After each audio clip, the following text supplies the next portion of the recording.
Thank you for being here tonight at this Indiana Republican Party spring dinner. What a great night. What a great crowd. And if our keynote speaker tonight will forgive me, the greatest First Lady in the United States of America. Isn't she great?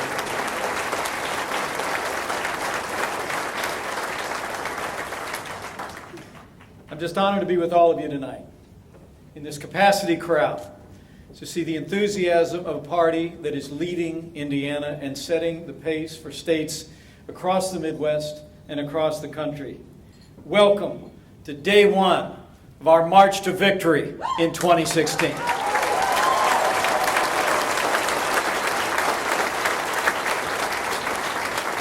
It's so good to be with so many friends. And out of respect for our keynote speaker, I won't recite all of the dignitaries who are here, but I want to thank our chairman, Jeff Cardwell, for a job well done as the chairman of this party in your first spring dinner.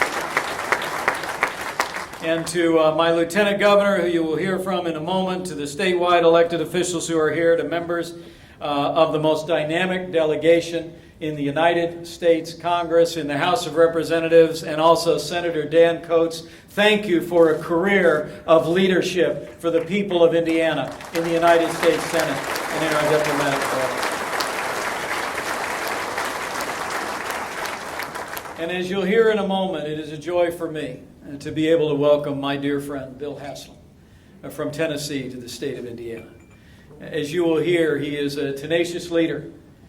He is a principled man. He is a man of integrity, and he is the chairman of the Republican Governors Association, one of the most respected governors in the land. Governor Haslam, we welcome you to the Vision State. Thanks for being here.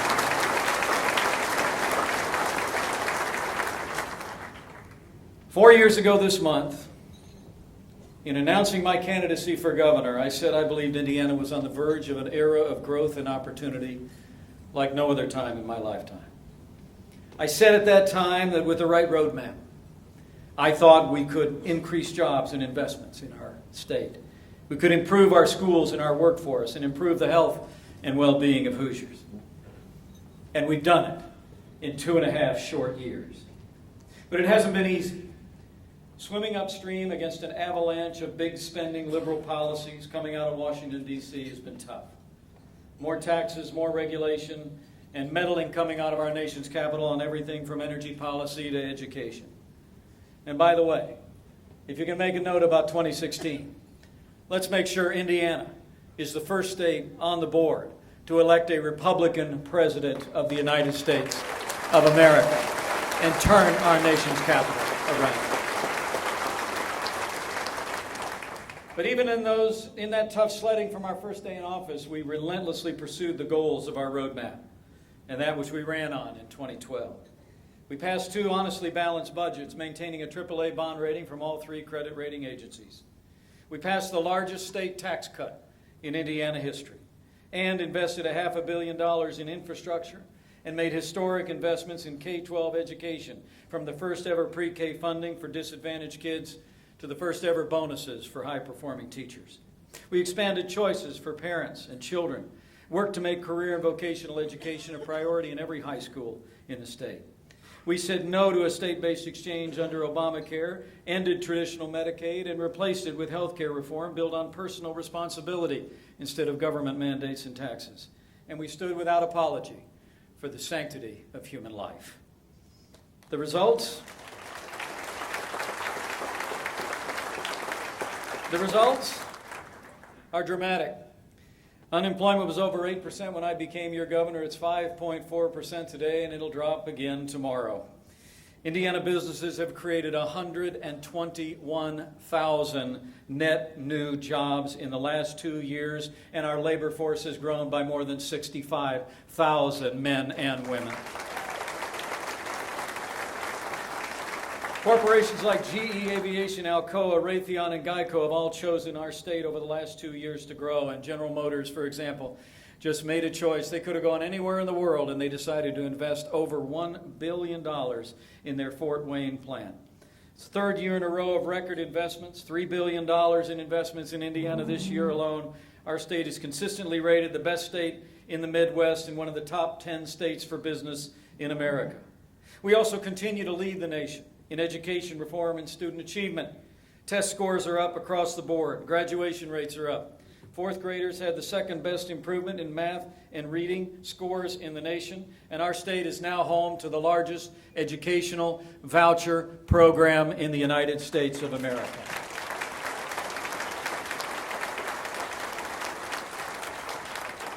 We've made progress on health care. We've made progress with the unborn. But despite all these gains, on the eve of our bicentennial, I say to my fellow Republicans, we still have work to do. As I stand here tonight in this fanciful place with fine food and fine people, the truth is there's still too many Hoosiers that are struggling to find work or underemployed. We have more than 100,000 kids that get up every day and attend underperforming or even failing schools. And by some estimates, nearly 1 million Hoosiers in our workforce today lack the skills and the background to achieve their full potential. And Indiana, of course, continues to lag behind in key health indicators. In a word, my fellow Republicans, we have unfinished business here in the Hoosier State. Challenges that will only be met if we stay strong, if we stay the course. So to keep Indiana headed in the right direction, to keep Indiana strong and growing, on behalf of my family, and on behalf of working families all across this state, today I am announcing my intention to seek re-election as your governor in the year 2016, and I humbly ask for your support.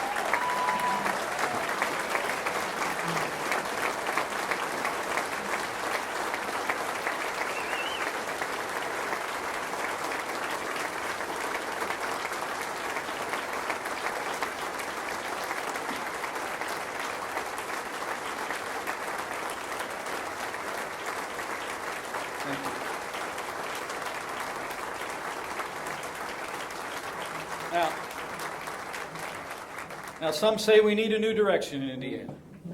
I say the course we set in 2012 was the right course, focused on jobs and schools and workforce and quality of life.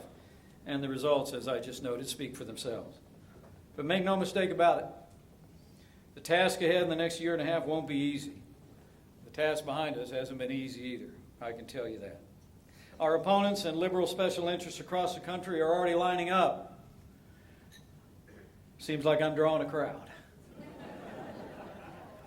They think they can reverse the progress we've made.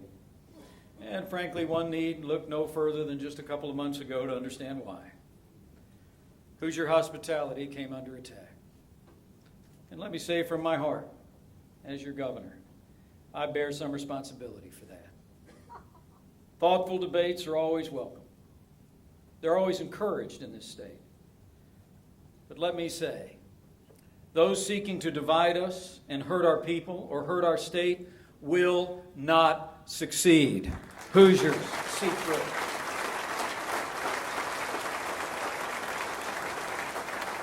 What every Hoosier agrees on is the importance of freedom, the importance of fairness and compassion and kindness. I will ensure that our state remains true to those ideals, but we will not cower to intolerance from any quarter. Unfortunately, this debate has become about winners and losers. In my eyes, through the lens of our Constitution and our values, I believe we shouldn't pick winners and losers. We should protect freedom. Period. And I look forward to working with anyone, anywhere in this state, to ensure that that's always the case. And let me say emphatically, two last things. Indiana won't tolerate discrimination against anyone. It violates who we are as a people. But Hoosiers also know in the changing tides of popular culture there must be room for faith. We will find our way forward as a state that respects the dignity and worth of every individual, and will also ensure that no government intervention, no government coercion will interfere with the freedom of conscience and the freedom of religion enshrined in our state and our federal constitutions. This I promise you. Now, as much as our opponents want to dwell on the past, elections are about the future. I believe our party must focus on the hopes and aspirations and the future of the people of this state. The truth is, the other side just doesn't really want to talk about their agenda. I understand that. I mean, they really don't want to talk about going back to the tax and spend and budget gimmicks of the past when they were in charge. They don't want to talk about their plan to roll back the very education reforms that have opened doors of opportunities for disadvantaged kids all across this state and return to doing the bidding of public teacher unions instead of parents and kids.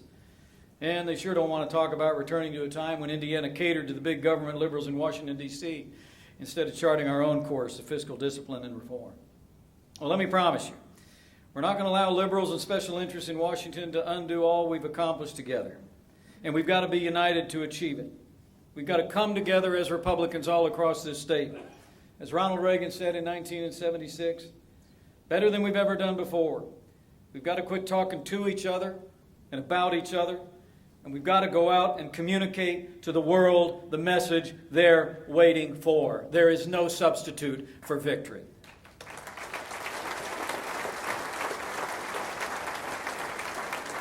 So if you can't tell already, this is going to be a fight. And I'm ready. You know, an old aviator told me one time, remember, Mike, they only shoot at you when you're over the target. And let me say, those expecting a campaign like 2012 will be disappointed. You know, I've long believed that negative personal attacks have no place in public life. And I hope our opponents feel the same way. But elections are about choices. And Hoosiers deserve to know the records of those who would lead our state. If our opponents choose to talk about our record, we'll return the favor. And we'll make sure by Election Day that the choice is clear. The truth is that choice is simple. We can continue to move forward into an era of greater prosperity, growth, quality of life, and opportunity for every Hoosier based on policies that empower our people, or we can go back to the days of deficits and higher taxes and government solutions and stagnation. In his book in 1916, the author Nicholson, entitled Hoosiers, wrote these words that I think resonate in our time. He said, quote, Indiana has always lain near the currents of national life, and her beginnings were joined to the larger fortunes of the national destiny. 100 years on, these words seem more true today than ever before. On the eve of our third century, I want to say to you, my fellow Republicans, I have a vision. I have a vision for a state more prosperous than any time in our history, with more Hoosiers going to work than ever before. I have a vision for a state with schools working for all of our kids, regardless of where they start in life and regardless of where they want to start in life. I have a vision with the best trained workforce in America and better health and quality of life for every Hoosier in every corner of this state, promoting and advancing the well-being of our people and our children, born and unborn. And I have a vision that the state of Indiana can take our rightful place as the leading state in the Midwest and a beacon of freedom, inspiring our neighbors and our nation by our example. Our journey for re-election begins today. Our past is behind us. The future is before us, and we ask you to join us. If you love Indiana and believe the people of Indiana can do anything they set out to do, we need you to join us. If you see how far we've come and you know that we can't go back to the failed policies of the past, we ask you to join us. And if you believe we can build an even stronger Indiana with good jobs and great schools and safe streets and strong families, we ask you to join us. Because this is not about me. It's not even about our party. It's about Indiana. It's about our future, our economy, our kids and our people, and our example to the nation. With faith in the hardworking, generous, patriotic people of this great state, and with faith in him who stood with our pioneer founders those 2 long centuries ago when they carved out this wonderful home in the woods. Let's be strong. Let's have courage to run the race marked out before us. Let's take our case to every Hoosier in the city and on the farm, starting right now, until we ring another great victory for all the people of the greatest state in the greatest nation on earth. Let's get to work.